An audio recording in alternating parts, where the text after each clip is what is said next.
Hi everyone, today we're going to be colouring in this butterfly here. This is from Johanna Basford's Secret Garden book, and I'm going to be colouring it to look like one particular butterfly that we get in the UK, which I think might be called a monarch or a milkweed. It's orange and black, and I think it's rather pretty, and I think it works well with this design that Johanna's drawn. So we're going to start going for it and colouring it in. Now here we have the first one, Faber Castell Polychromos. This is 111, something orange, no idea. My pencil sharpened too low. I shall look it up and I shall write it in the description for you. And I'm just going to start with a base of orange across the butterfly. Now this butterfly has orange and quite a bit of black. Now I'm going to do the black last.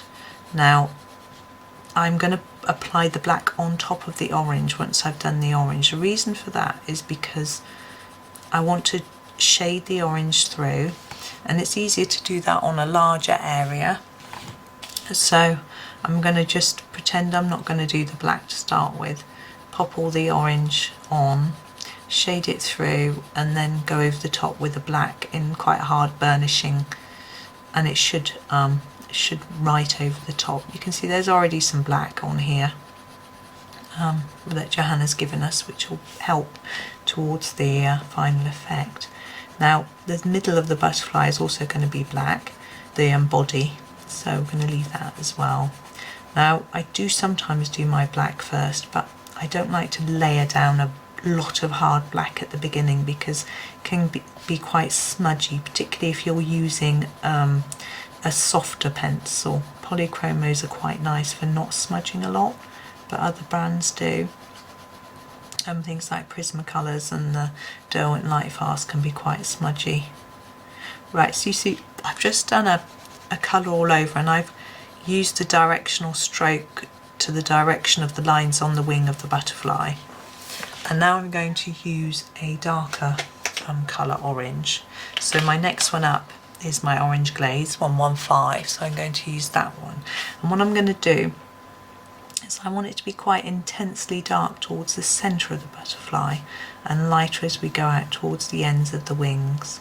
So I'm putting more pressure at the centre and less as we go out towards the edge, and that should help us to get the impression that maybe it's a bit of dark towards the middle of the butterfly, a bit of shadow around by the body and that sort of thing. And it just also makes the picture look more interesting if you've got several shades of colour. So I'm going to do this all the way along on all four wings of this butterfly. Now for this picture you're going to need a white gel pen or white Posca pen. Now there are all sorts of different brands out there, and there's often a lot of people asking what to use. Now I find that certain pens work better with certain brands of pencil. So with the Prismacolor pencils, for example, I find that a Posca pen tends to fade. It takes up the colour of the item underneath it. So say you've got a very intense purple, you put a dot of white Posca on, I find the white goes purple. And that's okay, it can look really, really pretty, but it depends what effect you're going for. You might have to add, this is the dark Cadmium Orange, you might have to add several layers of the white, which could be fine, but it might be worth just experimenting with different pens to see what seems to work better with your brand of pencil, or asking. There's plenty of lovely colouring groups out there on Facebook and places like that where you can ask these questions, and people are only too happy to help you and pass on tips. Now I'm going to be using a Sakura gel pen, which I think is really pretty. Now this is the darkest orange colour that the Polychromos has, but I'm actually going to use one of the slightly browny oranges, Terracotta, just right in the middle, just to bring in that very last bit of dark colour right on the edge of the body.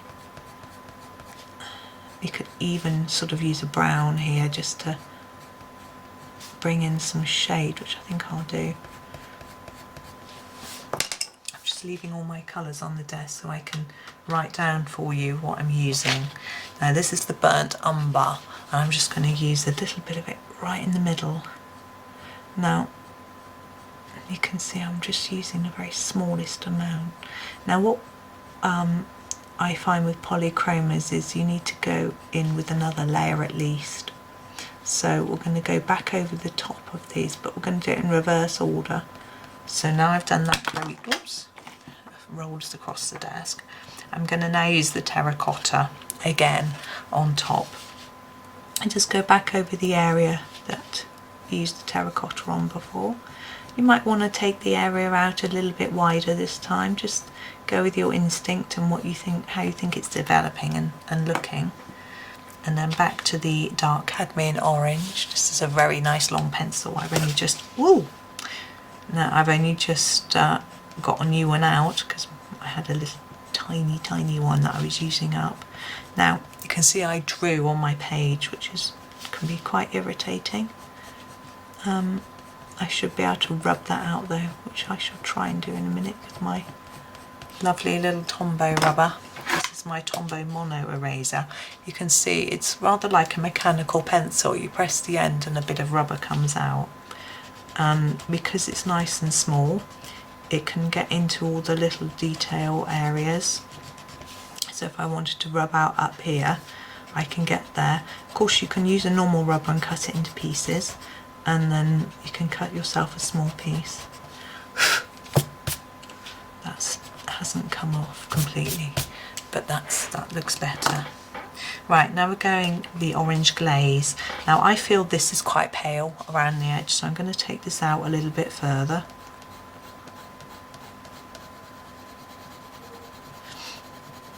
But you can judge how you like it. And I also think it sort of lacks vibrancy on the ends of those wings, so I've got a little idea as to what I'm going to do. This is that final orange, and we don't know what it is, it's just orange. As I say, it'll be in the description for you. So I'm going to go all over the whole thing with this orange to blend it all up, trying to keep it in the direction of the lines on the butterfly. Now on those very ends of the wingtips it looks a little bit flat to me, so what I'm going to do is just add a little layer of yellow just to add some vibrancy to it, because this is a very vibrant looking butterfly in real life. Now I'm pressing quite hard, but the black will still show up. I'm confident of that. But you could use pen when you're doing the black details later. And some, might want to use a fine liner or something like that. The only thing I find is then when I try and put white on top, it doesn't always work. So I'm just going to use this Cadmium Yellow. I'm just going to go over these very ends, just this side of this detailing, just to give it a little bit more vibrancy. It might not even really be that noticeable, but I just think it will make a difference. Now, the markings on this butterfly are quite interesting. I'm going to mark those out with our black. If I can get my black out, it's very small, it's hiding from me. Here we go, here's the black. Now I'm going to sharpen it. And then we'll do it. Now the body is black, and the edges of the wings, and some detailing. So I'm going to start with the black body, and I'm going to do a very hard black layer around the outside of the body, and then I'm going to reduce the pressure as I go in, so it's a little bit lighter in the middle, not massively so though. I don't want it actually to look white, because we're going to go in with some white dots on the body in a minute. Okay. We do those eye areas. Now we're going to think about the markings. Now all the way around the outside of the wings is quite a thick black layer.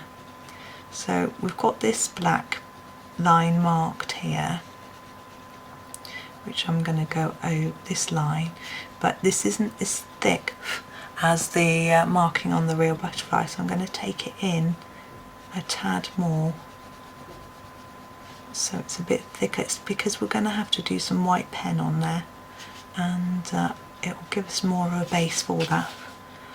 And the same on here, so a little bit thicker than the line that's here.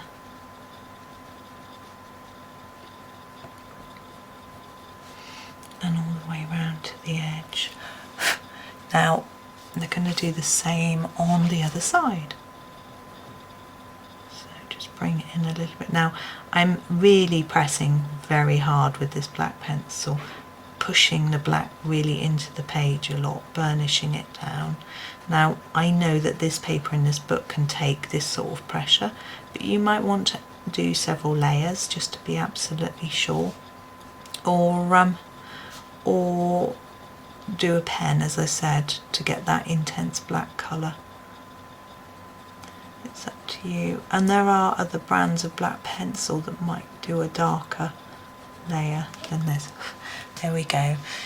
Now what we have is we have quite a distinctive black line through here on the real butterfly. So we're just going to use Johanna's marks here and emphasise them more. Now it doesn't have this black bit in the middle, this bit, but it doesn't matter.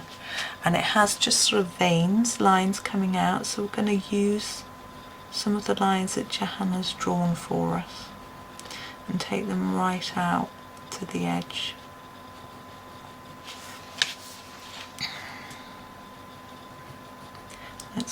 This is why I picked this one, because Johanna has done a lot of the work for us. It's marked out for us. Now I'm going to, I think, define the bottom of this wing with a thick dark line. The picture that I'm using, I can't tell whether this is right or not. I'm just going to go for it anyway.